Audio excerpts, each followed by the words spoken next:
video. And I'm some fun yesterday. Hello guys, and I'm Stumpy from this new world.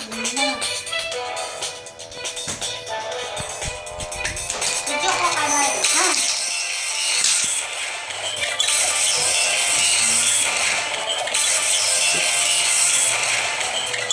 I'm gonna put it back.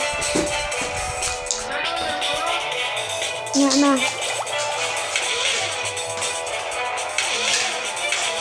Wet it, stop now, wet it.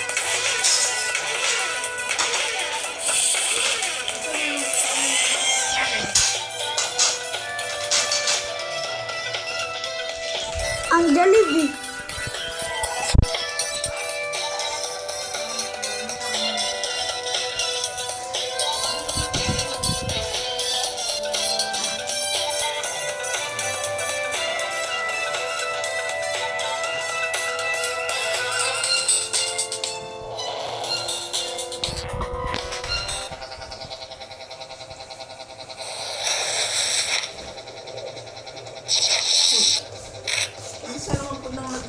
Naman po sa dalang inday.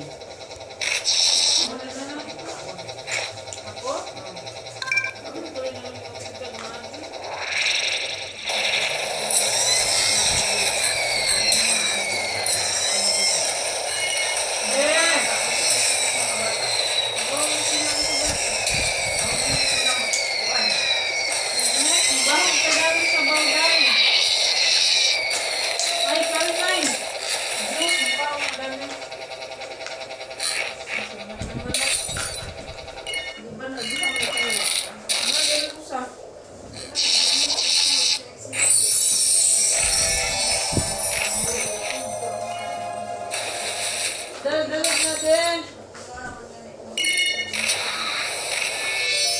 Handa pa man ko silang mga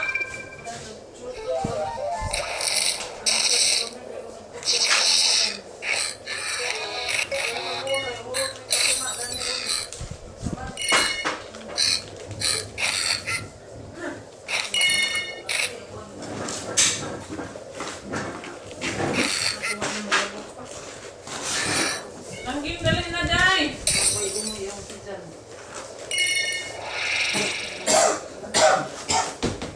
Sayang. Walang wagsak na.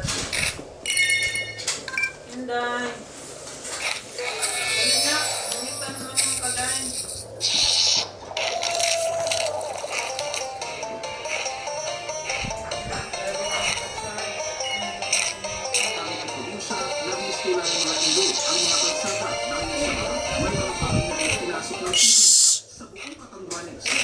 Kung na time?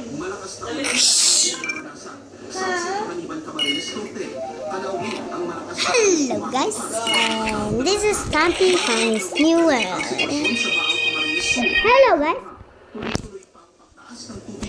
Hello guys. Dahil sa pag-uwi ng lupa sa bayan ng Lagunod, mula sa Pakawi, kita ang mga gumuhong bahagi ng lepra, humabalan sa kalsada ang lupa, kaya hindi ito madaanan ng mga sasakyan. Mga barangay ang isolated doon dahil sa pag-uwi. Wala naman daw nasaktan sa insidente.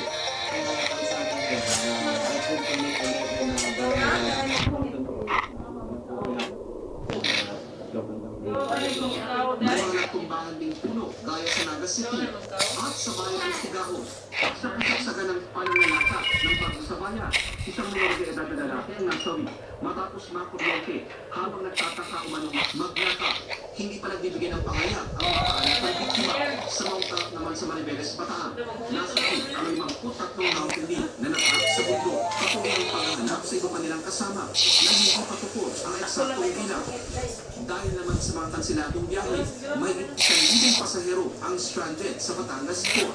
May ilang bahay rin sa bayan ng nasugbuang nasira dahil sa malakas na ulan at hangin.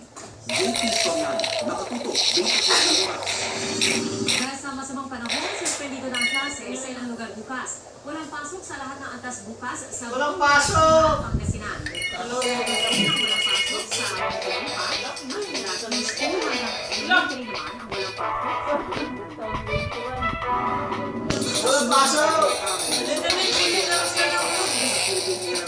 visibility bukas at alam na natin kung ano ang magiging panahon mula Oh, pasok! Yes, Julie, bahagyan ng pas ang Typhoon Karen habang nasa may West Philippines pero dahil sa PAR, hindi naman ang pag-asa ng mga Walang pasok! Just na. Apat na metro ang taas ng alon dyan sa may seaboards ng Northern Luzon at dyan sa seaboard ng Central Luzon. Kaya delikado po ito sa pag-ulit ng ating pagdagat. Hindi nakita ang mata ng Typhoon Karen 260 kilometers west-northwest na iba sa Bales at lumakas ang dalang itong hangin na abot na sa 130 kilometers per hour at salita at bugso hanggang 200 kilometers per hour. Naasahan po close ito pa west-northwest sa bilis na 24 kilometers per hour. At sa forecast ng Pagasa, ngayong gabi na ito, naasahan na lalakas na natulayan at sila natutubuan ang high na province din sa North China. Sa datos ng Metro Weather, ngayong maghapon pa rin ang maling mag-aasahan sa eastern section ng Luzon bukas, kasama na ang Bataan Zambales, maging ang rehiyon ng Mimaropa. At sa Metro Manila, ang Transa ng Pagkakura hanggang sa susunod na 5 araw. Ngayon ang pinagin sa umaga dyan sa Visayas sa Pagkakura at Pagkakura naman pagdating sa hapon. Lalo ng mga kasabay may international name na high at kasabayang hapon. Katawagin ko ang hapon sa hapon. Pinagamataan ang Central sa Hagpumay 1,525 kilometers sa Celsius ng Zone at ang itaw na kasarahan aabot na sa 120 kilometers per hour na salita at bulsong na hanggang 160 kilometers per hour. Nasa nabilis ito ang northwest sa bilis na 10 kilometers per hour. Bilis, maraming salamat na Pinalito naman ang mga residente sa Panginoon ng Sina River dahil sa pagkakaroon ng tubig sa likod ng River.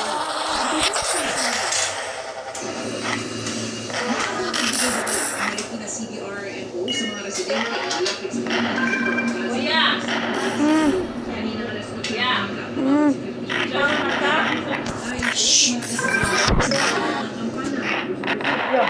Di sa kumakain. Ay, picture ba? Jay, sa luto yun. ay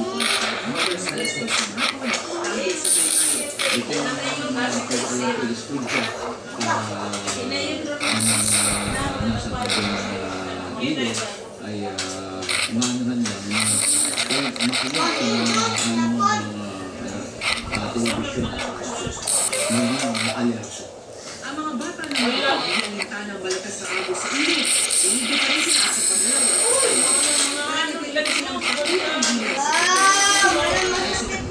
Suwayin ng matatanda sa lugar. Katutupaman hanggang sa malakas na pag-ulan naman ang naranasan sa Maynila. Kanina umaga,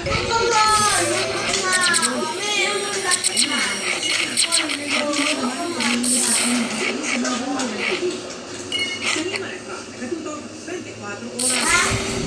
Ilang araw sa umagang inulan din at binaha dahil sa bagyong Karen at Karuhan, nagdulot ng perwisyong malakas na hangin at mula sa Pampanga at Pilipinas, si Princesa Africa.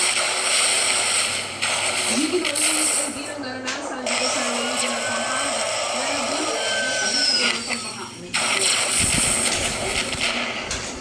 sa Guagua, Pampanga, baha ang bahay sa San Cristo at Bakal. Sa ulan sa bayan ng high tide ang dahilan ng pagtaas ng tubig na aabot hanggang binti. Kahit araw ng linggo, abala ito sa kabuhayan ng ulan. Kung iba, hindi na nakakasakay dahil sa nababasa sa pangalaman. Pwede na ayos na yung dito.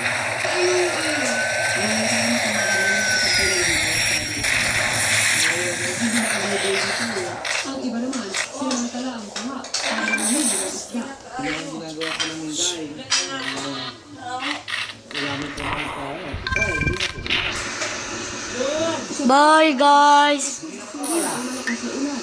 Sa kuwang ito, sa ikalawang palapag ng bahay, makikita ang lawak ng baha sa kalsada at sa mga bahay. Ikalawang Agosto, sa kasagsagan ng pananasa ng Habagat sa Pampanga, sinabi ni Governor Lilia Pineda na mga baradong daluyan ng tubig at lahar siltation ang Walang sanhi ng pasok. madalas na pagbaha. Sa ngayon, paglilinis at paghukay muna sa mga ilog ang kanila raw magagawa. Bumigay naman ang mga barong-barong na ito sa kasagsagan ng pananasa ng Bagyong Karen sa Tarlac. Ang mga residente pilit isinasalba ang mga gamit sa nasirang bahay. Masosolusyonan daw ito kung magtatayo ng mga serye ng dam sa